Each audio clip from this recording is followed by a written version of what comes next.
Well, hello. All right, today we are going to be each making an individual piece of art, and then we are going to add it with the rest of our classes in a display that will look like a quilt. So I call it like the kindness quilt.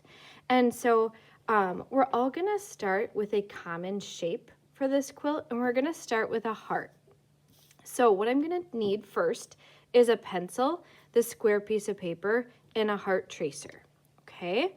Put it in the middle as best as you can. Doesn't have to be perfect, just kind of look at it and figure it out. Hold it nice and still while you trace around it. Try not to wiggle around. And then just trace with your pencil. Then I'd also like you, because usually when quilters create a quilt, they square up or frame their images on their quilts. And since we want this to look like a quilt, I'm gonna add some kind of border to my art. If you wanna use a ruler, you totally can. If you just wanna, do your own, maybe you want wiggly lines to make your border, wavy lines, it's zigzag lines, it's up to you. I'm just gonna do straight today for my demonstration. So let me put a couple lines in, and I'm just using the thickness of the ruler. So I'm lining up the edge of my ruler on one side to the edge of my paper, and then I'm just drawing the line like that. Okay. Then after this step is done, the creativity begins. Oh, I keep wiggling my ruler. Let me fix that. Like that. Okay, now I've got a border, I've got my heart in the middle, and it does overlap my border, totally fine, not a big deal at all. Now, I want you to start thinking about maybe some different patterns and designs to fill into your quilting square. And so it could be anything. If you get stuck and you can't think about different designs, you are welcome to use my little Zentangle flip book. It has a lot of really fun ideas, different patterns, and you might not want to necessarily copy exactly this design, but maybe you want to just use it as inspiration. Maybe it gets you thinking about an idea that you have, something fresh. Okay, so let's see. I'm just going to do something simple because I don't want to take up all of your time for the demonstration today. Maybe I'm going to do some wiggly lines on this side, and then on this side, I think I'm going to design a flower that kind of looks like it's going off of my heart. Let's see. And then I'm going to do circles on the corners of my square, my quilt square. And then I don't know, what could I do in here? Gosh, maybe I just want to do some diagonal lines and make like a checkerboard.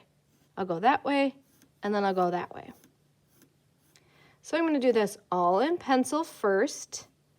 Okay, that way if you decide, oh, I don't really like how that looks all together, you can make your changes, okay? Let me do the other lines just so I have it done in pencil, because I'm not sure I like my designs. I've got ideas, but I'm trying to work pretty fast. There we go. All right, and I think around the heart, I'm just gonna leave it solid. I'm gonna do one solid color. Now, you're done with pencil. Oh, and don't forget your name on the back. I almost forgot. Very important. Okay, so once you're done with that, then go and get a container of oil pastels and pick any color that you would like to do your outlining. Maybe I'll pick a blue today, and just go over all of your pencil lines as best as you can. Take your time. You don't have to rush. If we need another day, totally fine. I have no timeline or expectation for this.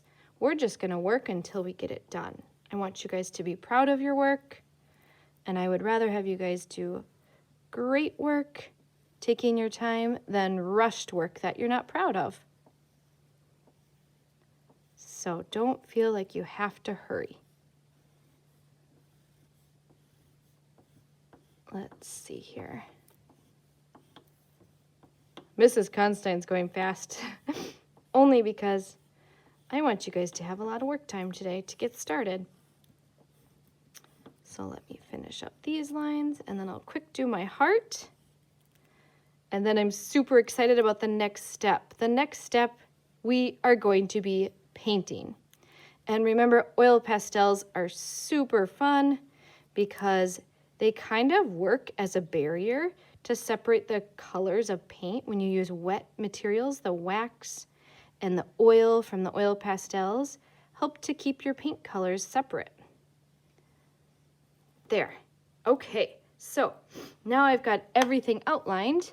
Then put your oil pastels to the side if someone's still using them. Maybe scooch them over by them at your table, and then you will need to get a tray of paints for the middle of the table, a cup of water, and a brush. And you can share your water with the person that's next to you. Okay, let me scooch this over a little bit. And now you get to paint. Yay, I love this part, and the paints turn out so vibrant and beautiful. So I'm gonna mix up my paint until I see bubbles, and then I am just gonna start adding lots of color. I want this to be really, really vibrant and full of color. I don't want my colors to be muted. So once I see that the paint starts looking kind of like this, where it's like getting kind of thin and my red over here is almost looking like pink, I'm gonna dip this in the water, get a little more paint on my brush, because I wanna make sure that my red, see how different that looks now? My red looks like a real red. If your goal is to have a pink, then you will need to use less paint and more water when you use red, and that's how you're going to get a pink today, okay? So I'm just gonna keep taking my time, painting this in, doing my best work. If you get it done today, or whether you don't get it done, doesn't even matter. It will go on the drying rack where I have your class labeled, okay? So I hope you guys have fun. I cannot wait to display these all together as a class. I think it's gonna make a really beautiful display here. So good luck and have a lot of fun creating your art today.